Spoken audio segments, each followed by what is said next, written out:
കണ്ണൂർ പയ്യന്നൂരിൽ കുറച്ച് നാളായി CPM പാർട്ടിയിൽ ഒരു തർക്കം നടക്കുന്നുണ്ട്, പ്രശ്നങ്ങൾ നടക്കുന്നുണ്ട്. എനിക്ക് തോന്നുന്നു കുഞ്ഞികൃഷ്ണൻ ഫണ്ട് വിവാദം ഉന്നയിച്ചതിന് ശേഷമായിരിക്കും പയ്യന്നൂരിൽ ഇത്രയും പ്രശ്നം ഉണ്ടായത്. അതിനുശേഷം അദ്ദേഹത്തെ പാർട്ടിയിൽ നിന്ന് പറഞ്ഞു വിടുകയും പിന്നീട് അദ്ദേഹം സ്വതന്ത്രനായിട്ട് UDF സപ്പോർട്ടോടെ നിന്ന് ജയിക്കുകയും ചെയ്തു. എന്നാൽ ഇപ്പോൾ വരുന്നത് CPM-നുള്ളിൽ പയ്യന്നൂരിൽ നിന്ന് പാർട്ടിയിൽ നിന്ന് തന്നെ അങ്ങേര് കുഞ്ഞികൃഷ്ണനെ സപ്പോർട്ട് ചെയ്ത ആൾക്കാരുണ്ട്, വോട്ട് മറിച്ചു എന്നൊക്കെ പറഞ്ഞു. KK രാഗേഷിന്റെ സാന്നിധ്യത്തിൽ ഇന്നലെ നടന്ന ഒരു യോഗത്തിൽ ഒരു വനിതാ നേതാവിനെയാണ് ഒരു ലോക്കൽ കമ്മിറ്റി അംഗം അധിക്ഷേപിച്ചത്. ഇതിന്റെ പേരിൽ അതും ഒരു മുതിർന്ന നേതാവിന്റെ മുമ്പിൽ വെച്ച് സ്ത്രീകൾക്ക് വലിയ വില കൊടുക്കുന്നു എന്ന് പറയുന്ന പാർട്ടിയിൽ നിന്നാണ് ഇതൊക്കെ കേൾക്കുന്നത് എന്നുള്ളതാണ് വലിയ കാര്യം. ഒരേ സമയം ഇരകൾക്കൊപ്പം അല്ലെങ്കിൽ വേട്ടക്കാരനൊപ്പം ഒരു സ്ഥാനം ഉറപ്പിക്കുന്ന അല്ലെങ്കിൽ അവർക്ക് സപ്പോർട്ട് ചെയ്യുന്ന അല്ലെങ്കിൽ പിന്തുണ നൽകുന്ന ഒരു പാർട്ടിയുടെ അല്ലെങ്കിൽ പാരമ്പര്യമുള്ള ഒരു പാർട്ടിയാണ് CPM. അത് തന്നെയാണ് ഇപ്പോൾ നമ്മളിവിടെ കണ്ടതും. അതായത് സ്ത്രീത്വത്തിനും സമത്വത്തിനും വേണ്ടി ഏറ്റവും കൂടുതൽ മുറവിളി കൂട്ടുന്ന അവർക്കൊപ്പമാണ് എന്ന് പറയുന്ന CPM-ൽ തന്നെ അല്ലെങ്കിൽ ആ ഒരു കണ്ണൂർ കോട്ടയിൽ CPM-ന്റെ ശക്തി കേന്ദ്രമായ പയ്യന്നൂരിലാണ് ഇതുപോലത്തെ ഒരു സംഭവം നടന്നിരിക്കുന്നത്. രക്തസാക്ഷി ഫണ്ട് തട്ടിപ്പ് നടത്തി എന്ന സത്യം പുറത്തു കൊണ്ടുവന്ന കുഞ്ഞികൃഷ്ണനെതിരെ നടപടിയെടുത്ത CPM അതിനെതിരെ അദ്ദേഹം പാർട്ടി വിട്ട് സ്വതന്ത്രനായി മത്സരിച്ച് ജയിക്കുകയും ചെയ്തു. അപ്പോൾ അദ്ദേഹത്തിന് ഒപ്പം ഒരുപാട് നല്ല കമ്മ്യൂണിസ്റ്റുകാർ നിന്നിരുന്നു പിന്തുണയുമായി. അപ്പോൾ ആ ഒരു പിന്തുണ അർപ്പിച്ച അല്ലെങ്കിൽ പിന്തുണ നൽകിയ ആ ഒരു നല്ല കമ്മ്യൂണിസ്റ്റുകാർക്കെതിരെയാണ് ഇതുപോലുള്ള ഒരു ജില്ലാ നേതൃത്വം ഒരു മുഖവില എടുക്കാതെ രീതിയിൽ പ്രതിഷേധവുമായി നിൽക്കുന്നത്. അപ്പം അതിൻ്റെ ഒരു മുന്നോടിയായിട്ടുള്ള ഒരു യോഗമായിരുന്നു ഇപ്പോൾ കഴിഞ്ഞ ദിവസം പയ്യന്നൂരിൽ നടന്ന ലോക്കൽ കമ്മിറ്റി യോഗം. അതിൽ ഇപ്പോൾ ജ്യോതി എന്ന ഒരു CPM പ്രവർത്തകർക്കെതിരെയാണ് ഈ CPM നേതാവിൻ്റെ അധിക്ഷേപ പരാമർശം വരുന്നത്. ഇപ്പോൾ എന്തുകൊണ്ട് കുഞ്ഞികൃഷ്ണനെ പിന്തുണച്ചു എന്നുള്ള ഒരു ചോദ്യത്തിന് താങ്കൾ കമ്മ്യൂണിസ്റ്റുകാരാണ് അല്ലെങ്കിൽ കമ്മ്യൂണിസം ഇനി നശിക്കരുത് എന്നുള്ള ഒരു ഉത്തരമാണ് നൽകുന്നത്. അതിനെതിരെ ഇപ്പോൾ എന്താ പറയുക, സ്വന്തം വ്യക്തിപരമായിട്ടുള്ള കാരണങ്ങൾക്ക് വേണ്ടി CPM എന്ന പാർട്ടിയെ വലിച്ചിഴയ്ക്കുന്നവർക്ക് ഈ ഒരു കമ്മ്യൂണിസം എന്ന ഒരു ആശയത്തെ ഉൾക്കൊള്ളാൻ കഴിയണമെന്നില്ല. അതുപോലുള്ള വ്യക്തികളാണ് CPM-ലെ ബഹുഭൂരിപക്ഷം ആൾക്കാരും. അവരാണ് ഈ കമ്മ്യൂണിസം എന്ന ആശയത്തെ നശിപ്പിക്കുന്നത്. അതാണ് നമ്മൾക്കിപ്പോൾ ഈ തിരഞ്ഞെടുപ്പിന് ശേഷം കാണാൻ കഴിയുന്നത്. തിരഞ്ഞെടുപ്പിൽ ഏറ്റവും കൂടുതൽ വർഗീയത നിറഞ്ഞടി എന്ന ഒരു പരാമർശം നടത്തിയ ഒരു വ്യക്തി അല്ലെങ്കിൽ ആ ഒരു നേതാവാണ് KK രാഗേഷ്. അദ്ദേഹത്തിൻ്റെ മുന്നിൽ വെച്ച് ഒരു സ്ത്രീക്കെതിരെ പരാമർശം നടത്തി എന്ന് പറയുന്നത് അത് മുഖവിലയ്ക്ക് എടുക്കണമെന്നില്ല.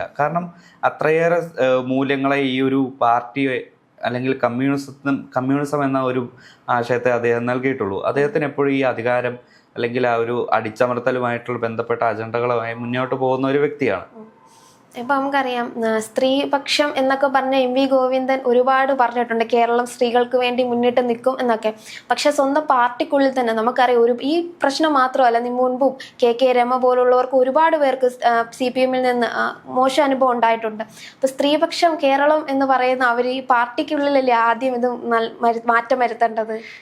ഇത് ശരിക്കും പറഞ്ഞാൽ ഒറ്റപ്പെട്ട സംഭവമല്ലല്ലോ. അവർ പറയുന്നു ഒറ്റപ്പെട്ട സംഭവമാണെന്ന് പറയുന്നു. ഇത് ഞങ്ങളുടെ പാർട്ടിയിൽ തന്നെയുള്ള സംഭവമല്ലേ, ഇത് ഞങ്ങളുടെ പാർട്ടിക്കുള്ളിൽ നടക്കുന്ന കാര്യത്തിൽ നിങ്ങൾ എന്തിനാ ഇടപെടുന്നത് എന്നൊക്കെ ചോദിക്കും. പക്ഷേ പൊതുജനം നോക്കുന്നത് നിങ്ങൾ എന്താണ് ഈ ചെയ്യുന്നത്, അല്ലെങ്കിൽ ഈ ഒരു സാക്ഷരത അല്ലെങ്കിൽ കേരളത്തിന് വേണ്ടി നിങ്ങൾ എന്താണ് ഈ ഒരു സ്ത്രീ സുരക്ഷയ്ക്ക് വേണ്ടി നിങ്ങളുടെ സംഭാവന എന്ത് എന്ന് ചോദിക്കുമ്പോൾ കൈമലർത്തി കാണിക്കേണ്ട ഒരവസ്ഥയാണ് CPM എന്നുള്ളൊരു പാർട്ടിക്ക്. കാരണം ഇതിനു മുമ്പ് നമ്മുടെ മഹാത്മാഗാന്ധി യൂണിവേഴ്സിറ്റിയുടെ മുന്നിൽ ഇപ്പോഴത്തെ CPM നേതാവായ PM മാർഷോ ഒരു പ്രവർത്തകയ്ക്കെതിരെ അധിക്ഷേപം നടത്തി ഒരാളും മറന്നു കാണില്ല. അദ്ദേഹത്തിൻ്റെ ആ ഒരു പരാമർശത്തിനെതിരെ രംഗത്ത് വരാൻ ഒരാളും തയ്യാറായിട്ടില്ല. ഈ സാംസ്കാരിക നായകരോ അല്ലെങ്കിൽ ഇപ്പോൾ ഈ സ്ത്രീ സുരക്ഷയ്ക്ക് വേണ്ടി കൊടി പിടിക്കുന്ന ഒരു നേതാക്കന്മാരും അദ്ദേഹത്തെ അല്ലെങ്കിൽ ആ ആർഷോയെ അത് ചെയ്യരുതായിരുന്നു അല്ലെങ്കിൽ ആർഷോയ്ക്കെതിരെ നടപടി എടുക്കണം എന്നുള്ള രീതിയിൽ ഒരാളും ഒരു പ്രസ്താവന ഇറക്കിയിട്ടില്ല. അത് മാത്രമല്ല, ആ ഒരു വനിതാ നേതാവിന് നിഷ്കരണം തൻ്റെ പരാതി പിൻവലിക്കേണ്ടി വന്നു. കാരണം അത്രയ്ക്കുണ്ട് അവരുടെ ഒരു ഹോൾഡ് അല്ലെങ്കിൽ അവരുടെ അധികാരം. ആ സമയത്ത് CPM അല്ലെങ്കിൽ LDF ആയിരുന്നു ഭരിച്ചിരുന്നത്. LDF-ന്റെ തന്നെ മുന്നണിയിൽപ്പെട്ട CPI-യുടെ വനിതാ യുവ നേതാവിനെയാണ് ഇതുപോലെ ആർഷോ പച്ചയ്ക്ക് അപമാനിക്കുകയും മർദ്ദിക്കുകയും ചെയ്തത്. SFI DYFI പോലുള്ള യുവജന പ്രസ്ഥാനങ്ങൾക്ക് തങ്ങളുടേതായിട്ടുള്ള ഒരു മേൽക്കൈ എപ്പോഴും ഈ ഒരു ക്യാമ്പസുകളിലും ആയാലും അല്ലെങ്കിൽ പൊതുനിരത്തിലായാലും എല്ലായിടത്തും നോക്കിയിട്ടുണ്ട്. അത് സഹപാർട്ടി എന്നോ അല്ലെങ്കിൽ സഹപാർട്ടിയിൽപ്പെട്ട വനിതാ നേതാക്കൾ എന്നോ യാതൊരുവിധ മുഖവിലക്കെടുക്കാത്ത രീതിയിലുള്ള പ്രവർത്തനങ്ങളാണ് മുന്നോട്ട് പോകുന്നത്. അതുമാത്രമല്ല, ഇപ്പോൾ CPM കാർ തന്നെ ഇല്ലാതാക്കിയ TP ചന്ദ്രശേഖരൻ, അദ്ദേഹത്തിൻ്റെ ഭാര്യ KK രമ, അവരെ ആസ്ഥാന വിധവ എന്നാണ് ഇപ്പോൾ ഏറ്റവും മുതിർന്ന നേതാവായ MM മണി നിയമസഭയിൽ തന്നെ പറഞ്ഞിരുന്നത്. ഇതുപോലുള്ള മുതിർന്ന നേതാക്കൾ തന്നെ ചെയ്യുന്നത് അത് പിന്തുടർച്ചക്കാരായി വരുന്ന തലമുറ അതിനെ അനുകരിക്കുന്നു എന്നത് മാത്രമാണ് നമ്മൾ കാണുന്നത്. അതുമാത്രമല്ല, ഇപ്പോൾ CPM-നെതിരെ സംസാരിക്കുന്ന പല വനിതകൾക്കുമെതിരെ അല്ലെങ്കിൽ സ്ത്രീകൾക്കുമെതിരെ രൂക്ഷമായ സൈബർ ആക്രമണം അഴിച്ചുവിട്ടിട്ടുണ്ട്, സൈബർ കടന്നലുകൾ. ഇതിലൊന്നും അപലപിക്കാനോ അല്ലെങ്കിൽ ഈ ഒരു സൈബർ കടന്നലുകളോട് അതൊന്നും ചെയ്യരുത് എന്ന് പറയാനോ ഈ ഒരു നേതൃത്വമോ അല്ലെങ്കിൽ ഇതിന് മുന്നിൽ തലപ്പത്തുള്ള ഒരു നേതാക്കളോ തയ്യാറായിട്ടില്ല. കാരണം അവർ പറയുന്നത് അവരാണ് ശരി. ഇപ്പോൾ തനിക്കെതിരെ വരുന്ന എല്ലാ ശബ്ദങ്ങളും അടിച്ചമർത്തുക അല്ലെങ്കിൽ ഇല്ലാതാക്കുക എന്നുള്ളൊരു രീതിയിലുള്ള മുന്നോട്ട് പോകുന്നതാണ് CPM-ൻ്റെ ഒരു പതിവ്. അപ്പോൾ അത് തന്നെയാണ് ഇപ്പോൾ ഈ ഒരു പയ്യന്നൂരിലെ ആ ഒരു ലോക്കൽ കമ്മിറ്റി മീറ്റിങ്ങിലും നടന്നത്. അതായത് V കുഞ്ഞികൃഷ്ണൻ എന്ന ഇപ്പോൾ MLA ആണ്, പയ്യന്നൂർ MLA ആണ്. ഇപ്പോൾ അദ്ദേഹത്തിനെതിരെ വോട്ട് കൊടുത്തത് അല്ലെങ്കിൽ അദ്ദേഹത്തിന് വോട്ട് നൽകിയത് ഈ കമ്മ്യൂണിസ്റ്റ് രാഷ്ട്രീയം മുറുകെ പിടിച്ചു അദ്ദേഹത്തിൻ്റെ തന്നെ സന്തത സഹചാരികളായിട്ടുള്ള ആൾക്കാരാണ്. അതിലും എന്താണ് തെറ്റ്? ഇപ്പോൾ അദ്ദേഹത്തിൻ്റെ ഉള്ളിലും ഒരു കമ്മ്യൂണിസം എന്നുള്ള ഒരു ആശയമുണ്ട്. UDF-ൻ്റെ പിന്തുണയോടെ ജയിച്ചുവെങ്കിലും അദ്ദേഹം ഇപ്പോഴും തന്നെ ഒരു കമ്മ്യൂണിസം പിന്തുടരുന്ന ഒരാളാണ്. യഥാർത്ഥ കമ്മ്യൂണിസ്റ്റുകാരാണ്. ഇപ്പോൾ TK ഗോവിന്ദൻ അത് തന്നെയാണ് പറഞ്ഞത്. പാർട്ടി ഇല്ലാതാക്കിയത് ഇതുപോലെ അന്ധത ബാധിച്ച പ്രവർത്തകരാണ്. അത് തുറന്നു പറയുമ്പോൾ അവിടെ വർഗവഞ്ചകരാകുന്നു, ഒറ്റുകാരാകുന്നു. അവരെ ഒരുപക്ഷെ വാക്കാലും അല്ലെങ്കിൽ ശാരീരികമായി ഇല്ലാതാക്കാൻ ശ്രമിക്കുന്നു.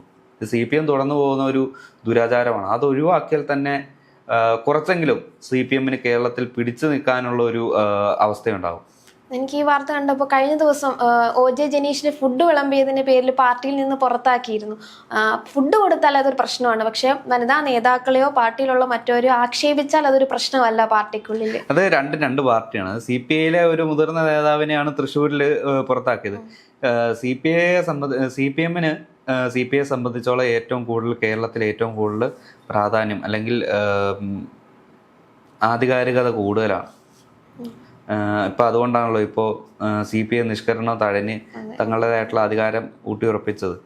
ഇപ്പോൾ നമുക്ക് ഇതിലേക്ക് തിരിച്ചു വരികയാണെങ്കിൽ V കുഞ്ഞികൃഷ്ണനെ മുമ്പ് തന്നെ ഈ പയ്യന്നൂരും അല്ലെങ്കിൽ തളിപ്പറമ്പിലും ഇതുപോലെ വോട്ട് അട്ടിമറിച്ചു എന്നുള്ള ഒരു ആരോപണം മുമ്പ് നിലനിന്നിരുന്നു. അപ്പോൾ ഇതിൻ്റെ ഈ കണ്ണൂരിലെ വോട്ട് ചോർച്ചയ്ക്കും അല്ലെങ്കിൽ ഈ ഒരു CPM കോട്ടയ്ക്കുണ്ടായ ഏറ്റവും വലിയ ഒരു തകർച്ചയ്ക്ക് കാരണം ഇപ്പോഴത്തെ ജില്ലാ സെക്രട്ടറിയായ KK രാഗേഷിനാണ്. KK രാഗേഷിൻ്റെ മുന്നിൽ വെച്ചാണ് ഇതുപോലെ ഒരു അധിക്ഷേപ പരാമർശം ഉണ്ടായത്. എന്നിട്ട് അതിനെതിരെ മറിച്ചൊരു വാക്ക് പറയാൻ അല്ലെങ്കിൽ അതിനെ പ്രതിരോധിക്കാൻ അല്ലെങ്കിൽ ആ ഒരു വനിതാ പ്രവർത്തകയെ അധിക്ഷേപിച്ചതിൽ അപലപിക്കാൻ ഇതുവരെയായിട്ടും ആ ഒരു നേതൃത്വം തയ്യാറായിട്ടില്ല. അത് തന്നെയാണ് കണ്ണൂരിൽ ഈ പാർട്ടി ഇല്ലാതാവാനുള്ള ഏറ്റവും വലിയ കാരണം വരുന്നത്.